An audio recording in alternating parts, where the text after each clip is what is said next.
दर्शकों ब्रेक तो बाद थोड़ा स्वागत है जी। डॉक्टर साहब साढ़े कोल फेसबुक मैसेज आया है। हाँ जी, इस तो पहला ਜਿਹੜੇ ਲਾਈਵ ਮੈਸੇਜ ਆਏ ਨੇ ਮੈਂ ਸਾਂਝੇ ਕਰਨਾ ਚਾਹਾਂਗਾ जी। ਭੈਣ ਜੀ ਮਨ ਮੰਥਨ ਕੌਰ ਲਿਖਦੇ ਨੇ today's program and these first few days of November pierces the heart when the mind travels back to those unforgettable days of 1984. India ceased to be our country ever since। ਕਿ ਅੱਜ ਦਾ ਜਿਹੜਾ ਪ੍ਰੋਗਰਾਮ ਜੋ ਅਸੀਂ ਗੱਲਬਾਤ ਕਰ ਰਹੇ ਹਾਂ ਔਰ ਆਉਣ ਵਾਲੇ ਜਿਹੜੇ ਹੋਰ ਦਿਨ ਵੀ ਨੇ ਨਵੰਬਰ ਦੇ, ਇਹ ਸਾਡੇ ਦਿਲ ਨੂੰ ਜੇ ਵਿੰਨ ਕੇ ਰੱਖ ਦਿੰਦੇ ਨੇ। ਜਦੋਂ ਅਸੀਂ ਉਸ ਸਮੇਂ ਵੱਲ ਆਪਣਾ ਝਾਤੀ ਮਾਰਦੇ ਹਾਂ, ਉਹਨਾਂ ਨੂੰ ਕਦੇ ਵੀ ਭੁਲਾਇਆ ਨਹੀਂ ਜਾ ਸਕਦਾ। 84 ਦੇ ਉਹਨਾਂ ਦਿਨਾਂ ਨੂੰ, ਉਦੋਂ ਤੋਂ ਲੈ ਕੇ ਭਾਰਤ ਸਾਡਾ ਦੇਸ਼ ਨਹੀਂ ਜੀ। ਮਹਿਬੂਬ ਹੁਸੈਨ ਜਮੀਲ ਲਿਖਦੇ ਨੇ ਡਾਕਟਰ ਸਾਹਿਬ we have to work with people of Pakistan to get support. what I believe that every single Pakistani love Khalistan but need to be activate the movement of Khalistan in the rest of world same as Dr. Sahab you are doing in USA। ਇਹ ਕਹਿੰਦੇ ਨੇ ਕਿ ਵੀ ਅਸੀਂ ਤੁਹਾਨੂੰ ਪਾਕਿਸਤਾਨ ਦੇ ਸਾਨੂੰ ਸਭ ਨੂੰ ਪਾਕਿਸਤਾਨ ਦੇ ਲੋਕਾਂ ਨਾਲ ਵੀ ਰਲ ਕੇ ਖਾਲਿਸਤਾਨ ਦੀ ਹਮਾਇਤ ਜੁਟਾਉਣ ਦੇ ਵਿੱਚ ਯਤਨ ਕਰਨਾ ਚਾਹੀਦਾ ਔਰ ਅਸੀਂ ਇਹ ਬਿਲੀਵ ਕਰਦੇ ਹਾਂ ਕਿ ਵੀ ਹਰ ਪਾਕਿਸਤਾਨੀ ਜਿਹੜਾ ਉਹ ਖਾਲਿਸਤਾਨ ਨੂੰ ਪਿਆਰ ਕਰਦਾ। ਪਰ ਜਿਵੇਂ ਤੁਸੀਂ ਅਮਰੀਕਾ ਦੇ ਵਿੱਚ ਇਸ ਮੂਵਮੈਂਟ ਨੂੰ ਐਕਟੀਵੇਟ ਕੀਤਾ, ਐਵੇਂ ਦੁਨੀਆ ਭਰ 'ਚ ਇਸ ਲਈ ਕੰਮ ਕਰਨ ਦੀ ਲੋੜ ਹੈ। ਵੀਰ ਹਰਮੇਲ ਸਿੰਘ ਲਿਖਦੇ ਨੇ ਡੁੱਬ ਗਈਆਂ ਬੇੜੀਆਂ ਤੂਫਾਨ ਚੇਤੇ ਰਹਿ ਗਏ, ਬੁੱਲਾਂ ਉੱਤੇ ਟਾਵੇਂ ਟਾਵੇਂ ਨਾਮ ਚੇਤੇ ਰਹਿ ਗਏ, ਮਾਵਾਂ ਨੇ ਸੰਦੂਕਾਂ ਵਿੱਚ ਹਾਲੇ ਵੀ ਜੋ ਸਾਂਭੀਆਂ, ਪੱਗਾਂ ਉੱਤੇ ਖੂਨ ਦੇ ਨਿਸ਼ਾਨ ਚੇਤੇ ਰਹਿ ਗਏ ਅਧੂਰੇ ਜੋ ਨਿਭਾਉਣੇ ਫਰਜ਼ ਅਜੇ ਬਾਕੀ ਆ, ਹਕੂਮਤ ਦੀ ਮਾਰ ਦੇ ਕਰਜ਼ ਅਜੇ ਬਾਕੀ ਹੈ। ਇਹਦੇ ਵਿੱਚ ਕੁਛ ਮੈਂ ਐਡ ਨਹੀਂ ਕਰ ਸਕਦਾ।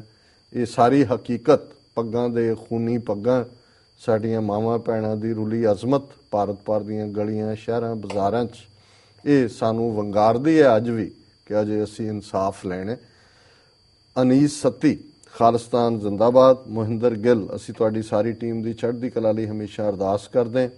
ਡਾਕਟਰ ਸਾਹਿਬ ਤੁਹਾਡੀ ਅਗਵਾਈ ਵਿੱਚ ਸਿੱਖ ਕੌਮ ਨੂੰ ਬਹੁਤ ਸੇਧ ਮਿਲਦੀ ਹੈ, ਬਹੁਤ ਸ਼ੁਕਰੀਆ। ਅਵਤਾਰ ਸਿੰਘ ਵਾਹਿਗੁਰੂ ਜੀ ਮਿਹਰ ਕਰਨ, ਆਪ ਜੀ ਨੂੰ ਚੜ੍ਹਦੀ ਕਲਾ ਬਖਸ਼ਣ, ਕੌਮ ਨੂੰ ਸਮਤ ਬਖਸ਼ੇ, ਕੌਮ ਨੂੰ ਆਪਣਾ ਦਰ ਕਰ ਬਖਸ਼ਣ, ਸਤਿਗੁਰੂ ਆਪ ਰਹਿਮਤ ਕਰਨ। ਸਰਬਜੀਤ ਸਿੰਘ ਡਾਕਟਰ ਸਾਹਿਬ ਅੱਜ ਕੌਮੀ ਅਕਾਲੀ ਪਾਰਟੀ ਪੰਜਾਬ ਵਿੱਚ ਨਾਚ ਗਾਣੇ ਕਰਵਾ ਰਹੇ ਨੇ, ਕੀ ਅਕਾਲੀ 84 ਭੁੱਲ ਗਏ ਨੇ?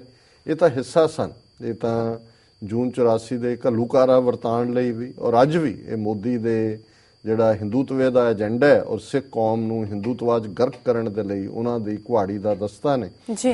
ਸੁਖਵਿੰਦਰ ਕੌਰ ਵਾਹਿਗੁਰੂ ਜੀ ਕਾ ਖਾਲਸਾ ਵਾਹਿਗੁਰੂ ਜੀ ਕੀ ਫਤਿਹ। ਅਮਨਦੀਪ ਸਿੰਘ ਖਾਲਿਸਤਾਨ ਜ਼ਿੰਦਾਬਾਦ, ਸਾਡਾ ਦਿਲ ਸਾਡੀ ਜਾਨ Khalistan. Jaspal Singh Kandola Waheguru ji this is true sir ਜੀ।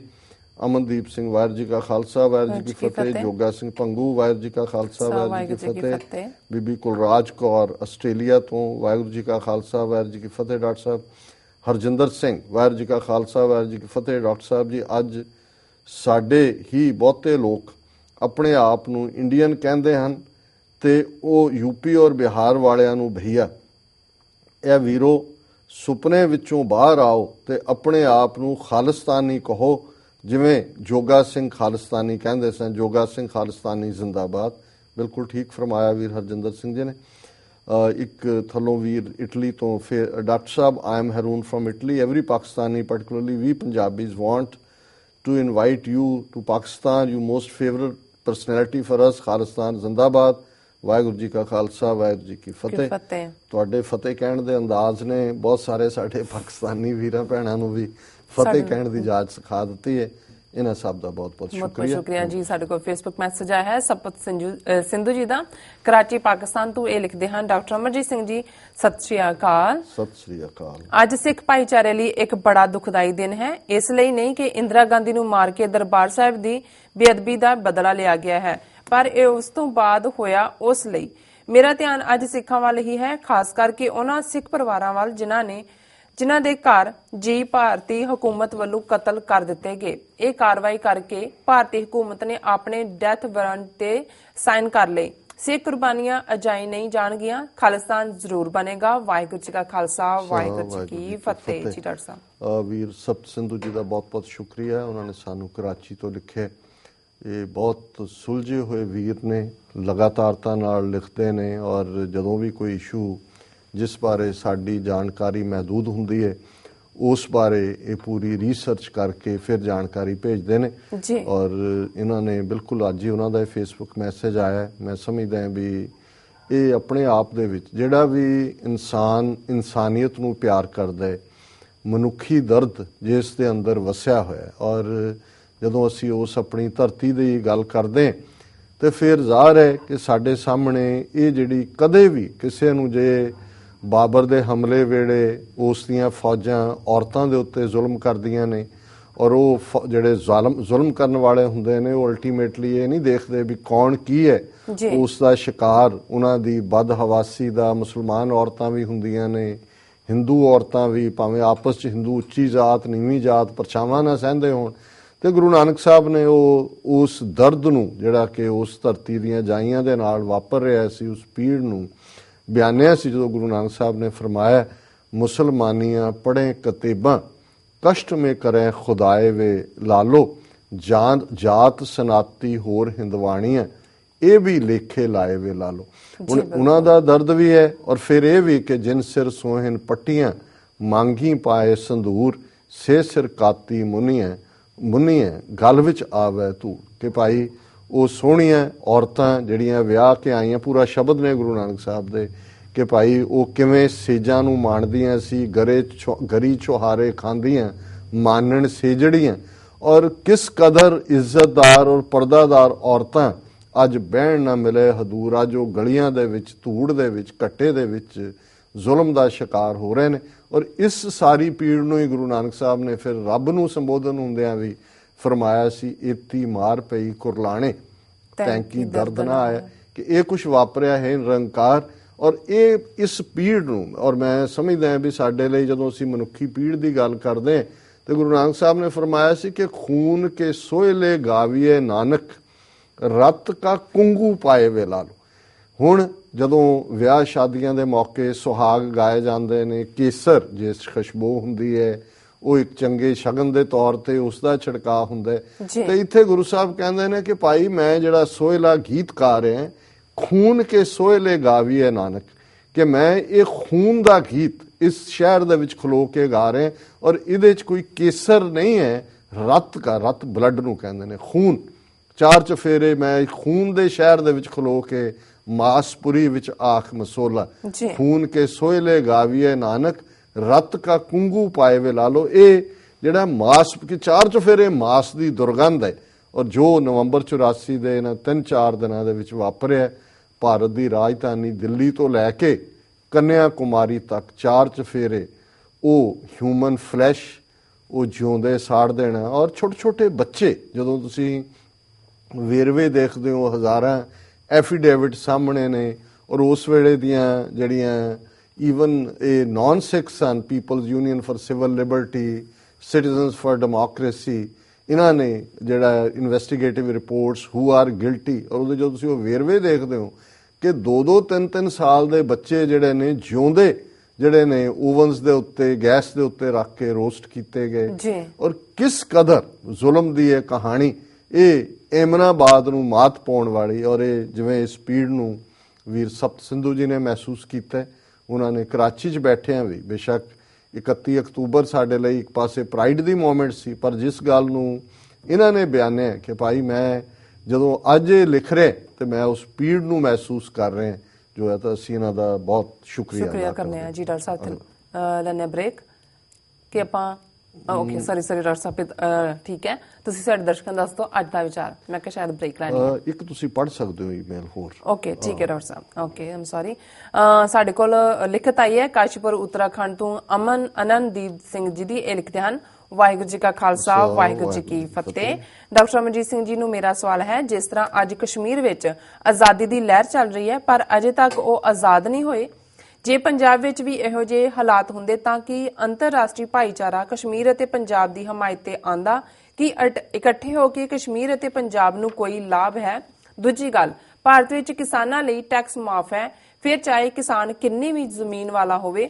ਜੇ ਖਾਲਿਸਤਾਨ ਬਣਦਾ ਹੈ ਜੋ ਕਿ ਖੇਤੀ ਪ੍ਰਧਾਨ ਸੂਬਾ ਹੋਵੇਗਾ, ਤਾਂ ਕੀ ਖਾਲਿਸਤਾਨ ਖੇਤੀ ਤੇ ਟੈਕਸ ਮਾਫ ਕਰਕੇ ਵੱਧ ਫੁੱਲ ਸਕੇਗਾ, ਜਦਕਿ ਜ਼ਿਆਦਾਤਰ ਲੋਕ ਖੇਤੀ ਹੀ ਕਰਦੇ ਹਨ। ਡਾਕਟਰ ਸਾਹਿਬ, ਤੁਸੀਂ ਵਿਸ਼ਲੇਸ਼ਕ ਹੋ, ਮੈਨੂੰ ਉਮੀਦ ਹੈ ਕਿ ਤੁਹਾਡੇ ਕੋਲ ਇਸ ਦਾ ਜਵਾਬ ਜ਼ਰੂਰ ਹੋਏਗਾ। ਖਾਲਿਸਤਾਨ ਜ਼ਿੰਦਾਬਾਦ। ਜੀ ਡਾਕਟਰ ਸਾਹਿਬ। ਜ਼ਿੰਦਾਬਾਦ ਜ਼ਿੰਦਾਬਾਦ। ਦੋ ਤਿੰਨ ਮੈਸੇजेस ਨੇ। ਸਿੰਘ ਅਮਰਜੀਤ ਖਾਲਿਸਤਾਨੀ, doctor Sahib ji, media news ਕੋ ਐਡੀਟਰ ਦੀਆਂ ਬੀਬੀਆਂ ਸਿੱਖਾਂ ਪ੍ਰਤੀ ਜੋ ਜ਼ਹਿਰ ਉਗਲਦੀਆਂ ਨੇ, ਉਹ ਜਿਹਾ ਹੀ ਜ਼ਿਆਦਾ ਭਾਰਤੀਆਂ ਦੇ ਸਿੱਖ ਪ੍ਰਤੀ ਨਫ਼ਰਤ ਦਾ ਲੈਵਲ ਹੈ। ਕੋਈ ਸ਼ੱਕ ਨਹੀਂ ਹੈ, ਮੀਡੀਆ ਨੇ ਉਹ ਗਰਾਊਂਡ ਤਿਆਰ ਕੀਤੀ ਔਰ 4 ਸਾਲ ਤਿਆਰ ਕੀਤੀ, ਔਰ ਅੱਜ ਵੀ ਉਹੀ ਹੈ। ਅੱਜ ਵੀ ਜਦੋਂ ਤੁਸੀਂ ਅੱਜ 31 ਅਕਤੂਬਰ ਦੇ ਹਵਾਲੇ ਨਾਲ ਜਿਵੇਂ ਇੰਦਰਾ ਗਾਂਧੀ ਨੂੰ ਸ਼ਰਧਾਂਜਲੀਆਂ ਦਿੱਤੀਆਂ 4 ਚਫੇਰੇ, 1-2 ਨੇ ਜਿਨ੍ਹਾਂ ਨੇ ਮੈਂਸ਼ਨ ਨਵੰਬਰ 84 ਦਾ ਕੀਤਾ, ਉਹ ਵੀ ਉਹਨੂੰ ਦੰਗੇ ਕਹਿ ਕੇ ਕਿ ਜੀ ਨਹੀਂ ਹੋਇਆ, ਅਦਰਵਾਈਜ਼ ਬਾਕੀ ਸਾਰਾ ਅੱਜ ਵੀ ਉਹ ਦੁਰਗ ਹੈ, ਉਹਦਾ ਜਿਹੜਾ ਉਹ ਗੁਣਗਾਇਨ ਹੁੰਦਾ। ਸਤਪਾਲ ਸਿੰਘ ਪੁਰੇਵਾਲ ਲਿਖਦੇ ਨੇ, ਡਾਕਟਰ ਸਾਹਿਬ ਜੀ, ਉਹ ਅੱਜ ਤਾਂ ਦਰਦ ਭਰੀ ਫਤਿਹ ਹੀ ਕਹਿ ਸਕਦਾ ਹਾਂ, ਪ੍ਰਵਾਨ ਕਰੋ ਜੀ। ਬਿਲਕੁਲ ਅੱਜ ਹਰ ਸਿੱਖ ਜਿਹੜਾ ਕਿ ਮਹਿਸੂਸ ਕਰਦਾ ਹੈ ਕਿ ਉਹ ਸਿੱਖ ਹੈ, ਇਨਸਾਨੀਅਤ 'ਚ ਯਕੀਨ ਰੱਖਦਾ ਹੈ, ਉਸ ਦੇ ਸ਼ਾਇਦ ਸ਼ਬਦ ਜਿਹੜੇ ਨੇ ਉਹ ਦਿਲ ਰਾਹੀਂ ਪਿਘਲ ਕੇ ਹੀ ਜਿਹੜਾ ਉਹਦੇ ਚੋਂ ਕੁਛ ਨਿਕਲਦਾ। ਜ਼ਬਾਨ ਜਿਹੜੀ ਹੈ ਉਹਨੂੰ ਤਾਂ ਜਿਵੇਂ ਹੁੰਦਾ ਕਿ ਸੰਗਲ ਪਾਉਣ ਵਾਲੀ ਗੱਲ ਹੈ। ਮਾਨ ਸਿੰਘ ਲਿਖਦੇ ਨੇ, ਕੱਟ ਸਕਦੀ ਹੈ ਪਰ ਝੁਕਾ ਨਹੀਂ ਸਕਦੀ। ਇਹ ਧੌਣ ਕਿ ਜੇ ਇਸ ਨੂੰ ਕੱਟਿਆ ਜਾ ਸਕਦਾ ਹੈ ਪਰ ਉਹ ਜਿਹੜਾ ਹੈ ਝੁਕ ਨਹੀਂ ਸਕਦੀ। ਜਾਵੇਦ ਖਾਨ ਵਜ਼ੀਰ, ਬਹੁਤ ਵਧੀਆ ਜੀ, ਬਹੁਤ ਸ਼ੁਕਰੀਆ। ਫਾਦ ਜੀ ਲਿਖਦੇ ਨੇ, ਨਾਈਸ ਸ਼ੋ ਡਾਕਟਰ ਸਾਹਿਬ, ਬਹੁਤ ਬਹੁਤ ਸ਼ੁਕਰੀਆ ਫਾਦ ਸਾਹਿਬ ਜੀ। ਤੁਸੀਂ ਵੀਰ ਉਤਰਾਚਲ ਤੋਂ ਸਨ, ਕੀ ਨਾਮ? ਉੱਤਰਾਖੰਡ ਤੋਂ ਆਨੰਦਦੀਪ ਸਿੰਘ। ਆਨੰਦਦੀਪ ਸਿੰਘ ਜੀ, ਇਹ ਇਹਨਾਂ ਦੀ ਕਾਫੀ ਪੁਰਾਣੀ ਲਿਖਤ ਹੈ ਆਨੰਦਦੀਪ ਸਿੰਘ ਜੀ ਦੀ, ਔਰ ਉਹਦੇ 'ਚ ਕਿਉਂਕਿ ਇੱਕ ਚੰਗੀ ਗੱਲ ਲੱਗਦੀ ਹੈ ਜਿਹੜੇ ਉੱਥੇ ਬੈਠੇ ਹੁਣੇ ਉੱਤਰਾਖੰਡ ਯੂਪੀ ਚੋਂ ਸੈਪਰੇਟ ਕੀਤਾ ਸੂਬਾ ਹੈ, ਔਰ ਉਹਦੇ 'ਚ ਸ਼ਹੀਦ ਊਧਮ ਸਿੰਘ ਨਗਰ ਦਾ ਵੱਡਾ ਤਬਕਾ ਸਿੱਖ ਕਿਸਾਨਾਂ ਦਾ ਉਸ ਪਾਸੇ ਗਿਆ ਜੀ, ਔਰ ਚੰਗੀ ਗੱਲ ਹੈ ਵੀ ਇਹ ਸਾਰੇ ਜਿਹੜੇ ਨੇ ਉੱਤਰਾਖੰਡ ਦਾ ਹਿੱਸਾ ਜਿੱਥੇ ਸਿੱਖ ਬੈਠੇ ਨੇ, ਇਹ ਨੇਪਾਲ ਦੇ ਨਾਲ ਲੱਗਦਾ। ਔਰ ਇੱਕ ਸਮਾਂ ਆਏਗਾ ਜਦੋਂ ਕਿ ਇਹਨਾਂ 1 ਮਿਲੀਅਨ ਦੇ ਕਰੀਬ ਜਿਹੜੇ ਸਿੱਖ ਨੇ, ਇਹਨਾਂ ਦੀਆਂ ਸੇਵਾਵਾਂ ਵੀ ਖਾਲਿਸਤਾਨ ਦੀ ਕਾਇਮੀ ਲਈ ਉਸ ਇੰਟਰਨੈਸ਼ਨਲ ਪਲੇਟਫਾਰਮ ਦੇ ਉੱਤੇ ਇਸਤੇਮਾਲ ਹੋਣਗੀਆਂ। ਸੋ ਉਹਨਾਂ ਨੇ ਇਹ ਖਾਲਿਸਤਾਨ ਦੀ ਹਮਾਇਤ 'ਚ ਨੇ, ਲੇਕਿਨ ਉਹਨਾਂ ਨੇ ਇਹ ਕਿਹਾ ਕਿ ਵੀ ਜਿਹੜੀ ਐਗਰੀਕਲਚਰ ਬੇਸ ਹੈ ਖਾਲਿਸਤਾਨ ਦੀ ਇਕੋਨਮੀ ਦਾ ਹੋਏਗਾ, ਔਰ ਅੱਜ ਤਾਂ ਸਬਸਿਡੀਜ਼ ਨੇ ਜਾਂ ਕੋਈ ਦੂਸਰਾ ਪਾਰਟ ਹੈ ਵੀ ਜ਼ਮੀਨਾਂ ਤੇ ਟੈਕਸ ਨਹੀਂ ਨੇ। ਜੇ ਖਾਲਿਸਤਾਨ ਦੇ ਤੋਂ ਬਾਅਦ ਅਸੀਂ ਜੇ ਟੈਕਸ ਲਾਵਾਂਗੇ ਤਾਂ ਫਿਰ ਕਿਸਾਨ ਸਫਰ ਕਰੇਗਾ, ਨਹੀਂ ਲਾਵਾਂਗੇ ਤਾਂ ਇਕੋਨਮੀ ਕਿਵੇਂ ਵਧੇਗੀ। ਦੇਖੋ, ਇਹ ਵੀ ਇੱਕ ਧੋਖੇਬਾਜ਼ੀ ਵਾਲਾ ਆਲਮ ਕ੍ਰੀਏਟ ਕੀਤਾ ਹੋਇਆ ਹੈ ਕਿ ਜੀ ਕਿਸਾਨਾਂ ਨੂੰ ਫ੍ਰੀ ਬਿਜਲੀ, ਫ੍ਰੀ ਪਾਣੀ, ਜਾਂ ਉਹਨਾਂ ਦੀ ਜਿਹੜੀ ਆਮਦਨ ਹੁੰਦੀ ਹੈ ਉਹਦੇ ਉੱਤੇ ਟੈਕਸ ਨਹੀਂ ਹੁੰਦਾ ਜਾਂ ਦੂਸਰਾ ਨਹੀਂ ਹੁੰਦਾ। ਹੁਣ ਤੁਸੀਂ ਦੇਖੋ ਕਿ ਜਿਹੜੀ ਕਿਸਾਨ ਦਾ ਪ੍ਰੋਡਿਊਸ ਹੈ, ਕਣਕ ਹੈ, ਚੌਲ ਹੈ, ਜੇ ਪੰਜਾਬ 'ਚ ਝੋਨਾ ਬਿਜਵਾ ਕੇ ਪਾਣੀ ਦਾ ਲੈਵਲ 15 ਫੁੱਟ ਤੋਂ 150 ਫੁੱਟ ਤੇ ਕਰ ਦਿੱਤਾ ਹੈ। ਜੇ ਤੁਸੀਂ, ਔਰ ਇਹ ਗੱਲ ਮੈਂ ਨਹੀਂ ਕਹਿੰਦਾ, ਐਗਰੀਕਲਚਰ ਯੂਨੀਵਰਸਿਟੀ ਲੁਧਿਆਣਾ ਜਿਹਦੇ 'ਚ ਐਕਸਪਰਟ ਲੋਕ ਬੈਠੇ ਨੇ, ਉਹਨਾਂ ਨੇ ਕੈਲਕੂਲੇਟ ਕਰਕੇ ਦੱਸਿਆ ਹੋਇਆ ਕਿ ਭਾਈ ਜਿਸ ਲੈਵਲ ਦੇ ਉੱਥੇ ਇਨਵੈਸਟਮੈਂਟ ਹੁੰਦੀ ਹੈ ਪਰ ਏਕੜ, ਉਸ ਤੋਂ 4 ਗੁਣਾ ਜ਼ਿਆਦਾ ਉਹ ਲਾਸ ਲੈਂਦੇ ਨੇ, ਕਿਉਂਕਿ ਉਹ ਜਿਹੜਾ ਹੈ ਉਸ ਦੇ ਪੂਰੇ ਵੀ ਨਹੀਂ ਹੁੰਦੇ। ਔਰ ਇਹ ਸਮਝਦੇ ਨੇ ਕਿ ਜੇ ਅਸੀਂ ਜਿਹੜਾ ਵਸੂਲ ਕਰਨ ਦਾ ਪ੍ਰਾਈਸ ਹੈ ਕਣਕ ਦਾ ਉਹ 1400 ਦੀ 1600 ਕਰਤਾ ਜਾਂ 800 ਦਾ, ਅਸੀਂ ਬੜਾ ਹਰ ਸਾਲ ਦੇਖੋ ਜੀ 2 ਸਾਲ ਵਧਾ ਦਿੱਤੇ, ਪਰ ਹਰ ਚੀਜ਼ ਉਹ ਖਾਦਾਂ ਹੋਣ, ਉਹ ਟਰੈਕਟਰ ਹੋਏ, ਮਸ਼ੀਨਰੀ ਹੋਏ, ਉਹਦਾ ਰੇਟ ਜਦੋਂ ਤੋਂ ਉਹ ਸ਼ੁਰੂ ਹੋਇਆ 200% 400% ਉੱਪਰ ਵਧਿਆ ਹੋਇਆ। ਔਰ ਜਿਸ ਅੰਦਾਜ਼ ਦੇ ਵਿੱਚ ਲੁੱਟਦੇ ਨੇ ਕਿਸਾਨਾਂ ਨੂੰ, ਸਰ ਕਪੂਰ ਸਿੰਘ ਨੇ ਕਿਤੇ ਕਿਹਾ ਸੀ ਕਿ ਜੀ ਜਦੋਂ ਕਮਿਸ਼ਨ ਇਹਦੀ ਪ੍ਰਾਈਸ ਬਣਾਉਂਦੇ ਨੇ ਕਿ ਜੀ ਪਰ ਜਿਹੜਾ ਕੁਇੰਟਲ ਕੀ ਪ੍ਰਾਈਸ ਬਾਏ ਕਰਨਾ, ਤਾਂ ਕਹਿੰਦੇ ਜੀ ਮੇਰਾ ਐਨਕਾਊਂਟਰ ਹੋਇਆ ਵੀ ਜਦੋਂ ਸਾਰਾ ਉਹਨਾਂ ਨੇ ਕੈਲਕੂਲੇਟ ਕਰ ਲਿਆ ਤਾਂ ਉਹਨਾਂ ਨੂੰ ਅਸੀਂ ਕਿਹਾ ਜੀ 10 ਬੰਦੇ ਟੱਬਰ ਦੇ ਲੱਗਣਗੇ, ਉਹਨਾਂ ਦਾ ਜਿਹੜਾ ਖਰਚਾ ਹੈ ਸਵੇਰ ਤੋਂ ਸ਼ਾਮ ਤੱਕ ਉਹਨਾਂ ਦੀਆਂ, ਤੇ ਉਹ ਜਿਹੜਾ ਉਹਦਾ ਹੈੱਡ ਸੀ ਉਹ ਕਹਿੰਦਾ ਜੀ उन्होंने काम तो करना ही था, वो तो घर का काम है उनका, भी ਉਹਨਾਂ ਦੀ ਜਿਹੜੀ 10 ਬੰਦਿਆਂ ਦਾ ਡੇ ਐਂਡ ਨਾਈਟ 18 ਘੰਟੇ 24 ਘੰਟੇ ਜੋ ਕੰਮ ਕਰਨਾ ਉਹ ਕੈਲਕੂਲੇਟ ਨਹੀਂ ਹੁੰਦਾ ਤੁਹਾਡੇ ਮਿਨੀਮਮ ਪਾਰਟ। ਸੋ ਅਸੀਂ ਸਮਝਦੇ ਹਾਂ ਵੀ ਇਹ ਠੀਕ ਹੈ ਕਿ ਪੰਜਾਬ ਦੇ ਵਿੱਚ ਜ਼ਮੀਨ ਅੱਜ 80% ਤੋਂ ਜ਼ਿਆਦਾ ਕਿਸਾਨ ਐਸੇ ਨੇ ਜਿਨ੍ਹਾਂ ਕੋਲ 5 ਏਕੜ ਤੋਂ ਘੱਟ ਜ਼ਮੀਨ ਹੈ, ਪਰ ਕੱਲੀ ਇਕਨੋਮੀ ਪੰਜਾਬ ਦੀ ਕੋਈ ਐਗਰੀਕਲਚਰ, ਆਫ ਕੋਰਸ ਸਾਡੇ ਕੋਲ ਇੱਕ ਬਲੇਸਿੰਗ ਹੈ, ਪਾਣੀ ਸਾਡੇ ਕੋਲ ਹੈ ਔਰ ਉਹ ਸਾਡਾ ਹੋਏਗਾ, ਪਰ ਐਗਰੀਕਲਚਰ ਬੇਸਡ ਤੁਸੀਂ ਇੰਡਸਟਰੀ, ਫਰੂਟ, ਹਾਰਟੀਕਲਚਰ, ਹੁਣ ਉਹੀ ਜਿੰਨਾ ਪੰਜਾਬ 'ਚ ਕਿੰਨੂ ਤੋਂ ਲੈ ਕੇ ਜਿਵੇਂ ਉੱਥੇ ਰੁੜਦੇ ਨੇ ਆਲੂ, ਜਦੋਂ ਹੁੰਦੇ ਨੇ ਲੋਕ ਆ ਕੇ ਸੁੱਟ ਜਾਂਦੇ ਸੀ ਸੜਕਾਂ ਦੇ ਉੱਤੇ ਕਿ ਭਾਈ ਇਹ ਥਾਂ ਨਹੀਂ ਹੈ ਸੁੱਟਣ ਦੀ। ਤੁਸੀਂ ਕਦੇ ਪੋਟੇਟੋ ਚਿਪਸ ਲੈਣ ਜਾਓ, ਉਹ 2 ਆਲੂਆਂ ਦੇ ਨਹੀਂ ਬਣਦੇ ਚਿਪ ਜਿੰਨੇ ਨੇ। ਔਰ ਕਿੰਨੇ ਸ਼ਾਇਦ 70-80 ਬਿਲੀਅਨ ਡਾਲਰ ਦੀ ਅਮਰੀਕਾ 'ਚ ਪੋਟੇਟੋ ਚਿਪ ਇੰਡਸਟਰੀ ਹੈ। ਸੋ ਇਸੇ ਤਰ੍ਹਾਂ ਤੁਹਾਡੇ ਕਿੰਨੂ ਨੇ, ਦੂਸਰੇ ਸਾਰੇ ਫਰੂਟ ਨੇ, ਜੇ ਤੁਸੀਂ ਉਹਨਾਂ ਤੇ ਬੇਸ ਛੋਟੀਆਂ ਯੂਨਿਟਸ ਦੇ ਨਾਲ ਹੀ ਜਿਹੜੇ ਉਹ ਪ੍ਰੋਸੈਸਿੰਗ ਪਲਾਂਟਸ ਲਾਓ, ਜੂਸ ਪ੍ਰਿਪੇਅਰ ਕਰਨੇ, ਚਿਪਸ ਪ੍ਰਿਪੇਅਰ ਕਰਨੇ, ਕਣਕ ਦੀਆਂ ਕਿੰਨੀਆਂ ਚੀਜ਼ਾਂ ਬਣਦੀਆਂ, ਤੁਹਾਡੀ ਸਾਰੀ ਸੈਂਟਰਲ ਏਸ਼ੀਆ ਤੱਕ ਤੁਹਾਡੀ ਮਾਰਕੀਟ ਹੀ ਮਾਰਕੀਟ ਹੈ। ਔਰ ਮੈਂ ਸਮਝਦਾ ਵੀ ਇਹ ਇੱਕ ਇਸ ਕਿਸਮ ਦਾ ਨੈਗੇਟਿਵ ਪ੍ਰੋਪੇਗੈਂਡਾ। ਔਰ ਸਿੱਖ 5 ਮਿਲੀਅਨ ਦੇ ਨੇੜੇ ਹੁਣ ਅਸੀਂ ਦੁਨੀਆ 'ਚ ਹੋ ਗਏ ਹਾਂ ਜਿਹੜੇ ਹਰ ਫੀਲਡ ਦੇ ਐਕਸਪਰਟ ਨੇ। ਤੁਸੀਂ ਉੱਥੇ ਜਿਹੜਾ ਫੈਕਟਰੀ ਬੇਸਡ, ਠੀਕ ਹੈ ਇੰਡਸਟਰੀ ਇੰਪੋਰਟੈਂਟ ਹੈ, ਲੇਕਿਨ ਉਹੀ ਇੰਡਸਟਰੀ ਜਿਹੜੇ ਤੁਹਾਡੀ ਐਗਰੀਕਲਚਰ ਪ੍ਰੋਡਕਟਸ ਨਾਲ ਵੀ ਜੁੜਦੀ ਹੈ, ਇੰਪਲੋਇਮੈਂਟ ਵੀ ਦਿੰਦੀ ਹੈ, ਆਈਟੀ ਸੈਕਟਰ ਹੈ, ਜਾਂ ਆਈਟੀ 'ਚ ਵੀ ਸਿੱਖ ਨੇ। ਔਰ ਇਹ ਇਹਨਾਂ ਨੂੰ ਵੀ ਪਤਾ ਹੈ ਜਿਨ੍ਹਾਂ ਨੇ ਕਾਲੋਨੀ ਬਣਾਇਆ ਹੋਇਆ ਹੈ ਕਿ ਖਾਲਿਸਤਾਨ ਬਣਨ ਦੇ ਪਹਿਲੇ 10 ਸਾਲ ਦੇ ਵਿੱਚ ਖਾਲਿਸਤਾਨ ਅਮੰਗਸਟ ਦਾ ਫਸਟ ਵਰਲਡ ਕੰਟਰੀਜ਼ ਯੂਰਪ ਦੀਆਂ ਨੇ ਉਹਦੇ 'ਚ ਹੋਏਗਾ। ਸੋ ਇਹਨਾਂ ਦਾ ਵੀਰ ਜੀ ਦਾ ਬਹੁਤ ਸ਼ੁਕਰੀਆ, ਇਹਨਾਂ ਨੇ ਸਾਨੂੰ ਉੱਤਰਾਖੰਡ ਤੋਂ ਲਿਖਿਆ। ਜੀ ਡਾਕਟਰ ਸਾਹਿਬ, ਪ੍ਰੋਗਰਾਮ ਦੇ ਅਖੀਰਲੇ ਪਲਾਂ 'ਚ ਤੁਸੀਂ ਸਾਡੇ ਦਰਸ਼ਕਾਂ ਨੂੰ ਦੱਸ ਦਿਓ ਅੱਜ ਦਾ ਵਿਚਾਰ। ਅੱਜ ਦੇ ਵਿਚਾਰ ਲਈ ਅਸੀਂ ਚੌਥੇ ਪਾਤਸ਼ਾਹ ਦਾ ਰਾਗ ਦੇਵ ਗੰਧਾਰੀ ਦਾ ਸ਼ਬਦ ਚੁਣਿਆ ਜੀ। ਹਰ ਕੇ ਨਾਮ ਬਿਨਾ ਸੁੰਦਰ ਹੈ ਨਕਟੀ, ਜਿਉ ਬੇਸੁਆ ਕੇ ਘਰ ਪੂਤ ਜਮਤ ਹੈ, ਤਿਸ ਨਾਮ ਪਰਿਓ ਹੈ ਧਰਕਟੀ। ਜਿਨ ਕੈ ਹਿਰਦੈ ਨਾਹੇ ਹਰ ਸੁਆਮੀ, ਤੇ ਬਿਗੜ ਰੂਪ ਬੇਰਕਟੀ। ਜਿਉ ਨਿਗੁਰਾ ਬਹੁ ਬਾਤਾਂ ਜਾਣੇ, ਉਹ ਹਰ ਦਰਗਹਿ ਹੈ ਪ੍ਰਸ਼ਟੀ। ਜਿਨ ਕੋ ਦਇਆਲ ਹੋਆ ਮੇਰਾ ਸੁਆਮੀ, ਤਿਨਾ ਸਾਧ ਜਨਾ ਪਗ ਚਕਟੀ। ਨਾਨਕ ਪਤਿਤ ਪਵਿੱਤ ਮਿਲ ਸੰਗਤ, ਗੁਰ ਸਤਗੁਰ ਪਾਛੈ ਛੁਕਟੀ। ਹੁਣ ਇਸ ਚੌਥੇ ਪਾਤਸ਼ਾਹ ਨੇ ਜਿੱਥੇ ਰੱਬ ਦੇ ਨਾਂ ਨਾਲ ਜੁੜਨ ਵਾਲੇ ਕਿਵੇਂ ਉਹ ਉਸ ਰੱਬ ਦੀ ਸ਼ੈਲਟਰ 'ਚ ਆ ਕੇ ਜੀਵਨ ਦੇ ਅੰਦਰ ਬਾਪਤ ਹੁੰਦੇ ਨੇ, ਔਰ ਜਿਹੜੇ ਉਸ ਤੋਂ ਟੁੱਟੇ ਹੋਏ ਨੇ, ਉਸ ਨਾਲੋਂ ਜਿਨ੍ਹਾਂ ਦਾ ਅੰਦਰਲਾ ਸੰਬੰਧ ਨਹੀਂ ਜੁੜਿਆ ਹੋਇਆ, ਉਹ ਕਿਵੇਂ ਬੇਪਤ ਹੁੰਦੇ ਨੇ, ਕਿਵੇਂ ਬੇਪਿਤਾ ਹੁੰਦੇ ਨੇ। ਔਰ ਉਹਦੇ ਲਈ ਕਿਉਂਕਿ ਜ਼ਾਹਰ ਹੈ ਕਿ ਜਦੋਂ ਤੁਸੀਂ ਉਸ ਕਲਚਰ ਦੀ ਗੱਲ ਕਰਦੇ ਹੋ, ਕਿਉਂਕਿ ਮੈਂ ਨਿੱਜੀ ਤੌਰ ਤੇ ਜਾਂ ਹਰ ਜਿਹੜਾ ਇੱਜ਼ਤਦਾਰ ਅਸੀਂ ਇਹ ਨਹੀਂ ਸਮਝਦੇ ਕਿ ਭਾਈ ਹੁਣ ਜਿਹੜੀਆਂ ਔਰਤਾਂ ਵਿਚਾਰੀਆਂ ਬੇਬਸੀ ਦੇ ਵਿੱਚ ਦੇਹ ਵਪਾਰ ਦੇ ਵਿੱਚ ਧੱਕੀਆਂ ਜਾਂਦੀਆਂ ਨੇ, ਜਿਨ੍ਹਾਂ ਲਈ ਸ਼ਬਦ ਵੇਸਵਾ ਇਸਤੇਮਾਲ ਹੁੰਦਾ ਹੈ। ਅੱਜ ਵੱਖਰੀ ਗੱਲ ਹੈ ਕਿ ਮਾਡਲਿੰਗ ਦੇ ਨਾਂ ਥੱਲੇ, ਫੈਸ਼ਨ ਪਰੇਡਸ ਦੇ ਨਾਂ ਥੱਲੇ, ਜਾਂ ਇੱਕ ਇਹ ਵੀ ਲਹਿਰ ਹੈ ਕਿ ਜੀ ਅਸੀਂ ਆਪਣੀ ਬਾਡੀ ਨੂੰ ਓਨ ਕਰਦੀਆਂ, ਅਸੀਂ ਜੋ ਚਾਹੀਏ ਕਰੀਏ। ਪਰ ਜਦੋਂ ਅਸੀਂ ਇੱਕ ਅਲੰਕਾਰ ਦੀ ਗੱਲ ਕਰਦੇ ਹਾਂ, ਹੁਣ ਉਸ ਖਿੱਤੇ ਦੇ ਵਿੱਚ ਜਿੱਥੇ ਮਜਬੂਰੀ ਔਰ ਇਹ ਦਲਾਲੀ ਦੇ ਥੱਲੇ ਬਹੁਤ ਵੱਡੀ, ਔਰ ਇਹ ਅੱਜ ਵੀ ਸਭ ਤੋਂ ਵੱਡਾ ਸ਼ਾਇਦ ਦੁਨੀਆ ਦੇ ਵਿੱਚ ਦੇਹ ਵਪਾਰ ਦਾ ਅੱਡਾ, ਜਿੱਥੋਂ ਹਜ਼ਾਰਾਂ ਦੀ ਗਿਣਤੀ 'ਚ ਬੱਚੀਆਂ ਜਿਹੜੀਆਂ ਨੇ ਸਮਗਲ ਹੋ ਕੇ ਬਾਹਰ ਨਿਕਲਦੀਆਂ ਨੇ, ਉਹੀ ਹੋਏ। ਸੋ ਉੱਥੇ ਜ਼ਾਹਰ ਹੈ ਕਿ ਵੀ ਇਹ ਪਾਰਟ ਜਿਹੜਾ ਵੇਸ਼ਵਾ ਬ੍ਰਿਤੀ ਜਿਹਨੂੰ ਕਹਿੰਦੇ ਨੇ, ਇਹ ਪਪੂਲਰ ਰਿਹਾ। ਹੁਣ ਜ਼ਾਹਰ ਹੈ ਕਿ ਜਿਹੜੇ ਉਸ ਕਿਸਮ ਦੇ ਵਿੱਚ ਨੇ, ਉਹਨਾਂ ਦੇ ਜਿਹੜੇ ਬੱਚੇ ਨੇ, ਪੁੱਤਰ ਧੀਆਂ ਨੇ, ਜਿਸ ਸਮਾਜ ਦੇ ਵਿੱਚ ਲਿਖਿਆ ਪਿਓ ਦਾ ਨਾਂ ਜਾਂਦਾ ਜਦੋਂ ਤੁਸੀਂ ਜਿਹੜਾ ਉਹ ਬੱਚੇ ਨੂੰ ਸਕੂਲ ਭੇਜਦੇ ਹੋ ਜਾਂ ਕੋਈ ਵੀ ਕਰਦੇ ਹੋ। ਸੋ ਇਹਨੂੰ ਗੁਰੂ ਸਾਹਿਬ ਨੇ ਇਸਤੇਮਾਲ ਕੀਤਾ ਕਿ ਵੀ ਉਹ ਜਿਹੜੀਆਂ ਜਿਨ੍ਹਾਂ ਦੇ ਬੱਚੇ ਬੱਚੀਆਂ ਉਹਨਾਂ ਵੇਸਵਾਵਾਂ ਦੇ, ਉਹ ਬਿਨਾਂ ਪਿਓ ਤੋਂ ਜਿਹੜਾ ਉਹ ਸਮਾਜ ਦੇ ਵਿੱਚ ਕੋਈ ਰੁਤਬਾ ਨਹੀਂ ਪਾ ਸਕਦੇ। ਹਰ ਕੇ ਨਾਮ ਬਿਨਾ ਸੁੰਦਰ ਹੈ ਨਕਟੀ, ਕਿ ਇਹ ਸੰਸਾਰ ਦੀ ਮਾਇਆ ਦੁਨੀਆ ਦੇ ਵਿੱਚ ਨਕਟੀ ਹੁੰਦਾ ਨੱਕ ਕਟੀ, ਕਿ ਬੇਸ਼ੱਕ ਇਹ ਸੰਸਾਰਕ ਮਾਇਆ ਸਾਨੂੰ ਬਹੁਤ ਚੰਗੀ ਲੱਗਦੀ ਹੈ, ਪਰ ਇਹ ਰੱਬ ਦੇ ਨਾਂ ਤੋਂ ਬਿਨਾ ਜਿਹੜੀ ਹੈ ਇਹ ਨੱਕ ਕਟੀ ਹੈ। ਨੱਕ ਕਟੀ ਦਾ ਮਤਲਬ ਇਹ ਹੁੰਦਾ ਕਿ ਜਿਹਨੂੰ ਹਿਆ ਨਾ ਹੋਏ, ਸ਼ਰਮ ਨਾ ਹੋਏ। ਜਿਉ ਬੇਸੁਆ ਕੇ ਘਰ ਪੂਤ ਜਮਤ ਹੈ, ਤਿਸ ਨਾਮ ਪਰਿਓ ਹੈ ਧਰਕਟੀ।